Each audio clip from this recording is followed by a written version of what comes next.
As local communities across the nation prepare for a second wave of mass demonstrations this weekend, known as No King's Day 2, organizers are expecting millions to take to the streets.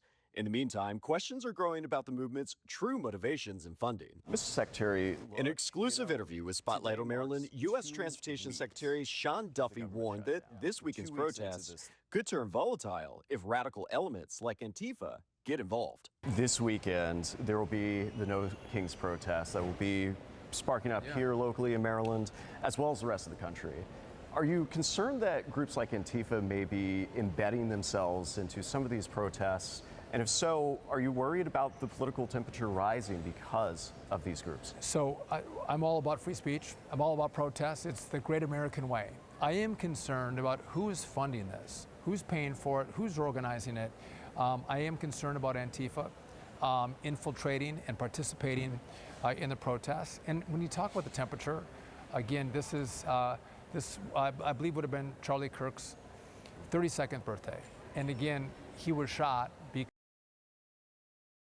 in America, we don't do that. In a democracy, you debate, you argue, but you don't pick up sticks and rocks and guns and kill each other. We're seeing more political violence on the rise. A reference Duffy made about Kirk's murder at Utah Valley University in Orem, Utah weeks ago, with the FBI saying a bullet casing found at the site was inscribed with the words, "Hey fascists, catch." Antifa, first appearing as an anti-fascist movement in 1930s Germany, now operates as a decentralized, anti-capitalist, anti-authoritarian, and anti-state network with no clear leadership, according to the Center for Strategic and International Studies website. Frequently, Antifa from Rome, seen days after protests. Antifa is not like the ACLU, doesn't have a big national headquarters or something. Scott Walter, president of the nonprofit watchdog group, the Capital Research Center, says his organization has been following special interest funding, including for radicalized and extremist groups, for decades. The way the radical left works is anything that brings people into the streets, they jump on the bandwagon. The official website for No Kings insists the movement is committed to nonviolence. But in June, No Kings! No Kings! Demonstrations over President Trump's deportation policies exploded into riots in downtown Los Angeles, causing damage, arrests, and days of civil unrest. While protests were active before the last No Kings Day in LA, police said in a press release that 38 people were arrested for a variety of charges. Soon after, in September, President Trump declared Antifa a domestic terror group. Radicals associated with the domestic terror group Antifa that you've heard a lot about lately, and I've heard a lot about them for 10 years. And other far-left extremists have been carrying out a campaign of violence against ICE agents and other officials charged with enforcing federal law. Open Society Foundation, a grant-making organization funded by billionaire George Soros that some have claimed has funded Antifa and violent protests, told our team that these allegations are wrong, saying in part, "We do not pay people to protest or directly train or coordinate protesters," adding all Open Society grantees are required to comply with the law. Now, all eyes are on this weekend, and Secretary Duffy fears the temperature in America's streets may be boiling over, including in Maryland. Donald Trump won all 7 of the toss-up states. He got a majority of the popular vote. This is democracy in action. And if you don't like it, come back in the next election and try to win. But stop with the heightened language, because people are taking that to heart and they're picking up guns and they're doing really nasty, destructive things. And so I think that's going to play out this weekend with the No Kings protest. Again, we don't have a king, we had an election, and Donald Trump crushed the election, he won. So enough with your mischaracterization of who we are as a country and how Donald Trump actually came to power. Our team will follow protests closely this weekend throughout Maryland and nationally. I'm Gary Collins with Spotlight on Maryland. Spotlight on Maryland reached out to organizers of the No Kings protest for comment. So far, they have not heard back. The No Kings protest is set to happen here at the Capitol Saturday. Governor Greg Abbott says he's deploying the National Guard and DPS personnel to help deter any potential violence. However, protest organizers are pushing back, saying they've urged participants to protest peacefully.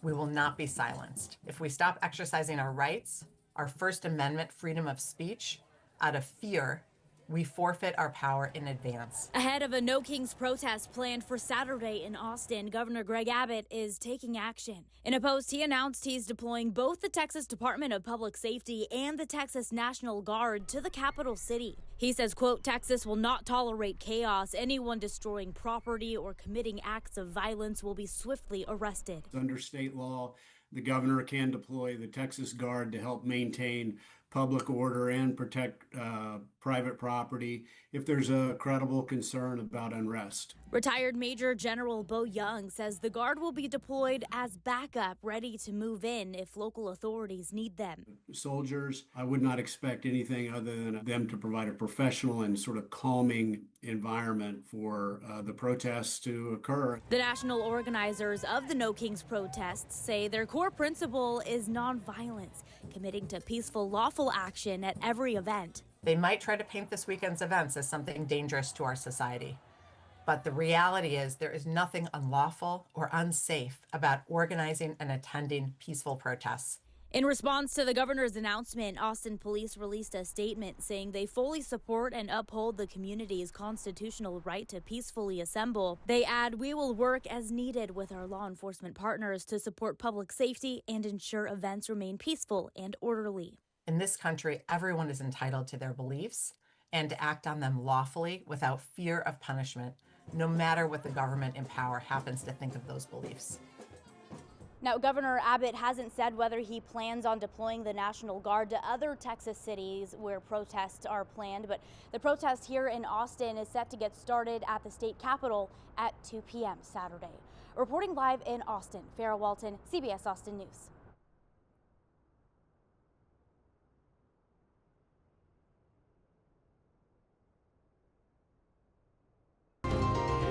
It is now the third week of the government shutdown as the Senate fails to advance the GOP funding bill for the 9th time. Joining us now to discuss is New York Congresswoman Claudia Tenney. Good morning to you, Congresswoman. Thanks for coming on. Good morning, Jan.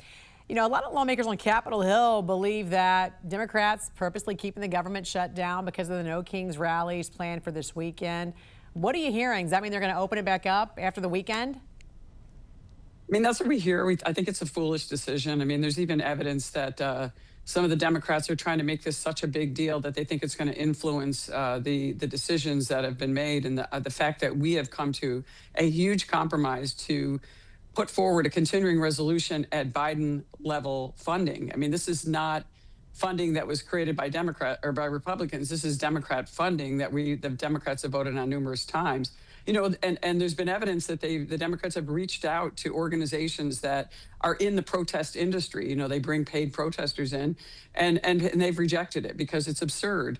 You know, the so-called No Kings rally. I mean, let's think about this. What does a king do? They issue edicts. They take away your freedom.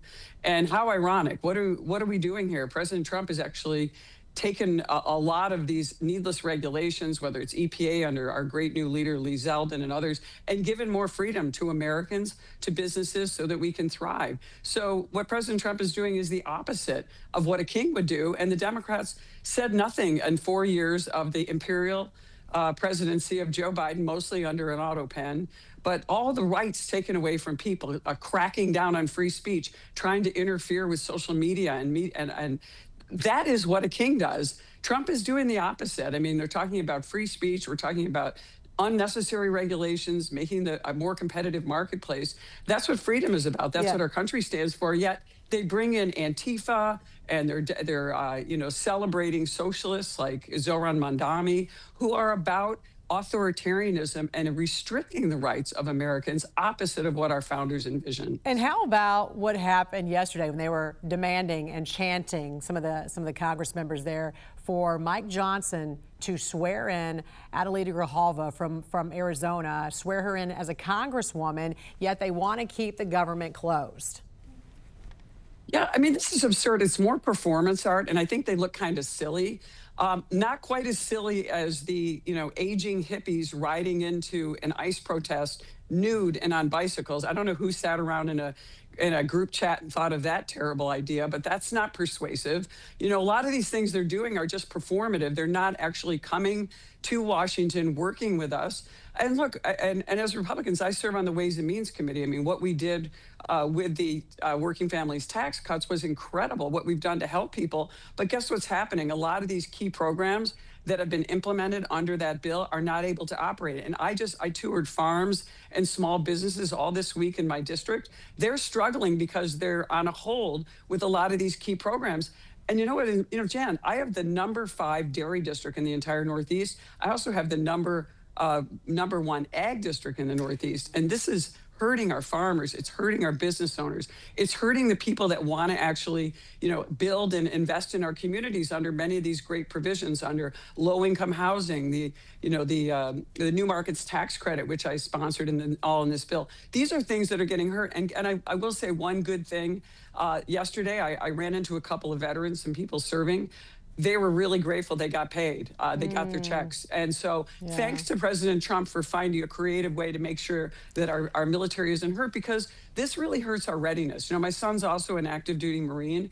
This hurts our readiness. This is a signal to our allies that we're not serious, that we're not going to continue to make sure that we provide the very best for our defense and for our security. And this undermines all of that. And yet Chuck Schumer and Hakeem Jeffries, who, by the way, both from New York City, both from New York State, both served in the New York State legislature, I think their leadership is showing that they're very poor and they're setting a very bad tone and weakness for the Democrats going forward. And how long can we sustain this? As you said, thank goodness that we were able to get our service members paid, but that was this time. What about next time? And what do you say to those dairy farmers and those egg farmers in your state?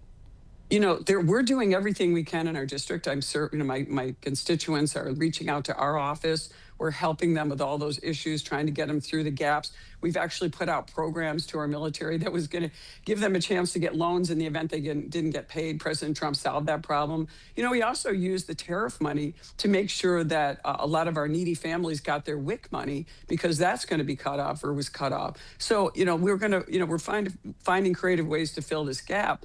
But this is not, the shutdown is over their spending levels, not over what the future appropriations are. And so we're looking forward to getting that government underway. Let's get into conference committees where the appropriations bills have already been passed in the House.